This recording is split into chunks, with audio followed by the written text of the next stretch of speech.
கட்ல இருக்குன்னு நமக்கு தெரியுது. இத வந்து நம்ம வெளியில பல விஷயங்கள் நடக்கும்போது, நேச்சர்ல எர்த்குவாக்ஸ், சுனாமிலாம் வரும்போது அனிமல்ஸ் கண்டுபிடிச்சிருது. அத மூவ் பண்ணி போயிடுது. நம்ம தான் மாட்டிக்கிறோம்னு சொல்றோம். இது வந்து நம்ம கட்லயும் மைக்ரோப்ஸ் இருக்கு. நம்ம பிரெயின் கண்டுபிடிக்கிறதுக்கு முன்னாடியே அத வந்து மைக்ரோப்ஸ் சென்ஸ் பண்ணி கண்டுபிடிச்சிருது. அதுல அந்த ஃபீலிங் நம்ம இன்ட்யூஷனா கனெக்ட் ஆகுதுன்ற மாரி நம்ம சொல்ல முடியுன்றப்போ, கட்ல நல்ல பாக்டீரியா, நல்ல மைக்ரோப்ஸ் இருக்கிறப்போ, நல்ல இன்ட்யூஷனுக்கான வாய்ப்பு இருக்குன்றதையும் நம்ம புரிஞ்சுக்க முடியுது. நல்ல இன்ட்யூஷன் வரணுன்றப்போ, நல்ல மைக்ரோப்ஸ் இருக்கணுன்றப்போ, நல்ல உணவு, நம்ம குடல் சுத்தமா வச்சுக்கிறதுன்றதும் எவ்வளோ முக்கியமான விஷயம்ன்றது நமக்கு புரிய ஆரம்பிக்கும். அத கம்பேர் பண்ணி தான் இங்க சொல்லியிருக்கோம் ஏஐ கூட. நீங்க படிச்சு பாருங்க.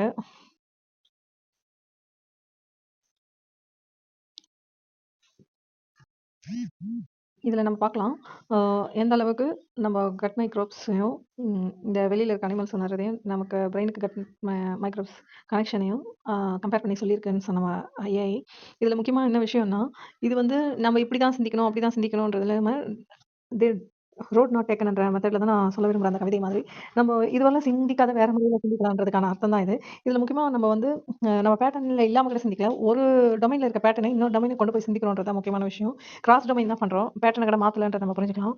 அமிக்டலால இருக்கிற பிரெயின் நம்ம ஆக்டிவ் சென்டர் ப்ரீ ஃப்ரண்டல் லோபுக்கு ஷிஃப்ட் ஆகுதுன்றது மட்டும் இல்லாம, அங்க சிந்திக்கிறது லாஜிக் ஓட செயல்படுதுன்றது மட்டும் இல்லாம, லாஜிக் ரீசன இங்க தாண்டி பேட்டர்ன் ரெகக்னிஷன்ல நம்ம பிரெயின் செயல்பட ஆரம்பிச்சதுன்னா, அது எவ்வளோ ஈஸியா இருக்கும். அந்த பேட்டர்ன் ரெகக்னிஷன் பிராக்டிஸ் ஆன பிறகு, கிராஸ் டொமைன்ல பேட்டர்ன்ஸ் ஐடென்டிஃபை பண்ணி ரிமெம்பர் பண்ணா எப்படி இருக்கும்ன்றதெல்லாம் தான் இது காட்டுது.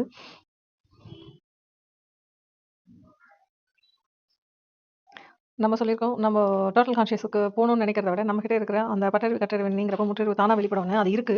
அத தடுக்கிற விஷயம் தான் இருக்கு. அந்த தடுக்கிற விஷயத்துல நீக்கிறப்ப அந்த இடத்துக்கு நம்ம போயிடுறோம். இப்போ 10 மினிட்ஸ் ரொட்டீன கூட பார்க்கலாம். அந்த மூச்சு பயிற்சி எல்லாம் இது எவ்வளோ அழகா சொல்லுதுன்றது நமக்கு தெரியும். அந்த மூச்சு பயிற்சின்றது எவ்வளோ முக்கியமானதா இருக்குன்றப்போ, நம்ம அத பிராக்டிஸ் பண்றதுன்றது நம்ம கையில இருக்கு. அதுக்கு எதுவும் நம்ம புரிஞ்சுக்க வேண்டிய அவசியம் இல்லன்றத நம்ம தெரிஞ்சுக்கலாம். 2, 3 சுவாசம் அப்சர்வர் மோட்லயே அனிமல்ஸ் எல்லாம் இருக்குதுன்றத பார்க்குறப்ப நமக்கு ஆச்சரியமா இருக்கு. அதுக்கு ஓவர் திங்க் பண்றதில்ல அனிமல்ஸ்.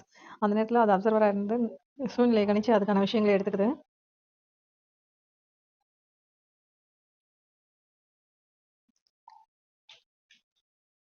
ஒரு கை வயிற்றில், ஒரு கை மார்பில் வைத்து கண்ண மூடிட்டு நம்ம பிரீத்திங்க நம்ம பார்க்க முடிஞ்சா போதும்.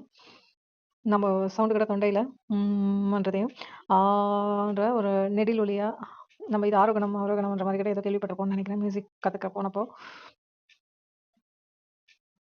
இதெல்லாம் பிராக்டிஸ் பண்றப்ப நம்ம குடல் அறிவு மீண்டும் வேலை செய்ய ஆரம்பிக்கும்ன்றத நம்ம புரிஞ்சுக்கலாம். எல்லாத்துக்குமே மூச்சு பயிற்சின்றது எவ்வளோ முக்கியமானதா இருக்கு. அது இயல்பா நடக்கிற ஒண்ணு. நம்ம எதையும் தனியா செய்ய போறதில்ல. வெறும் பார்க்கறத ஒரு பார்வையாளரா மட்டும் இருந்தாலே எல்லாமே சரியாகுன்றப்போ, இது எவ்வளோ ஈஸியான விஷயம்ன்றது நமக்கு புரியும்.